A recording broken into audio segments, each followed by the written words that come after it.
Hello, this is Mike Jacobs, Head of Professional Services at Cinegy. This video is a brief overview of the main software products available in our Channel in the Cloud solution. The three main items we're going to cover today are Cinegy Air, Cinegy Capture, and Cinegy Multiviewer. So as mentioned, the first piece of software we're going to talk about is Cinegy Air, which is our playout automation software. This is made up of two main components, the playout engine, the configurator for which you can see here, and you can have up to 16 channels configured on a single instance. Going into my first configured channel here, you can see that I've configured this to be a 1080p 50 channel, and it has a single IP output configured. There are multiple options available within the IP output. I can choose the different protocols that can be used to encode the transport stream. I can also choose to change the output raster away from one of the broadcast standard versions. I can also set PIDs for the various different transport stream options available here.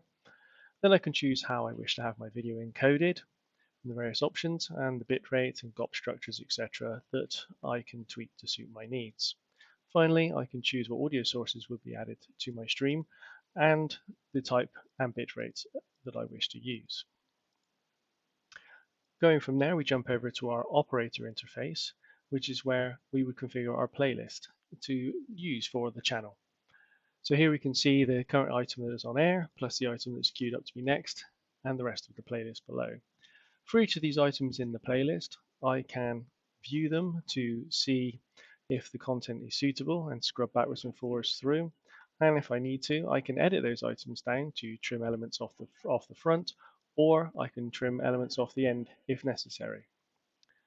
Any of these items can be of a raster size up to that which is configured for the engine, so I can mix SD and HD content in this channel, or if the channel was configured up to 8K, which we support, then I could put assets in which go up to that particular size, and the engine will automatically rescale up or down to meet that channel requirements. Any of these items in the list can have secondary events allocated to them. We support up to 10 layers of graphics, so I can simply go on to here and add one of my graphics items, preview it here, and then add it to the item in question. I can then again preview the entire item to see my graphic appear on screen to make sure it appears as I would wish, ready for playout. The creation of these graphics can be done using our included complete graphics editing package, Cinegy Titler, which allows you to create using all of the standard graphics options. And if I need to create my playlists ahead of time, I can also use my offline playlist editor to produce multiple days worth of playlists ready to be loaded into my channel.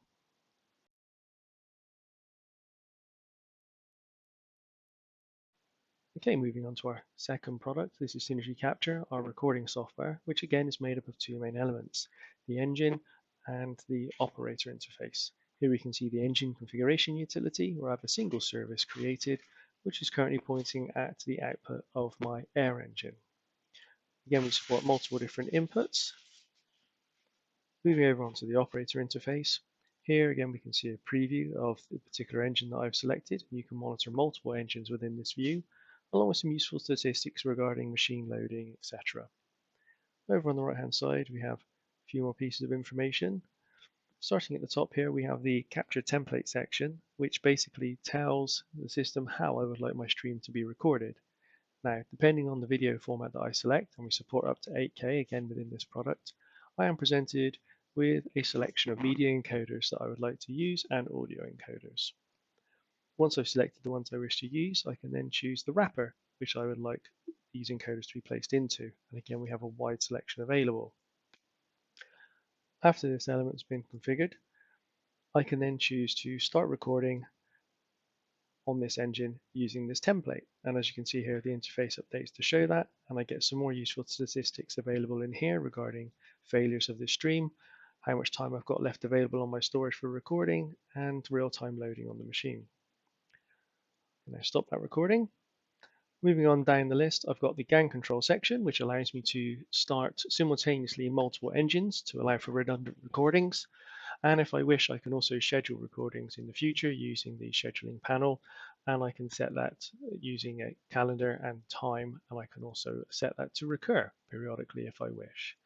Again, this Capture software can be driven as a secondary event from my playlist. So if I have a particular live event in my playlist that I wish to be recorded, I can set that using a secondary event within the channel, and it will automatically record using the template that I can pass in as a parameter. And finally, moving on to our third product, Cinegy Multiviewer.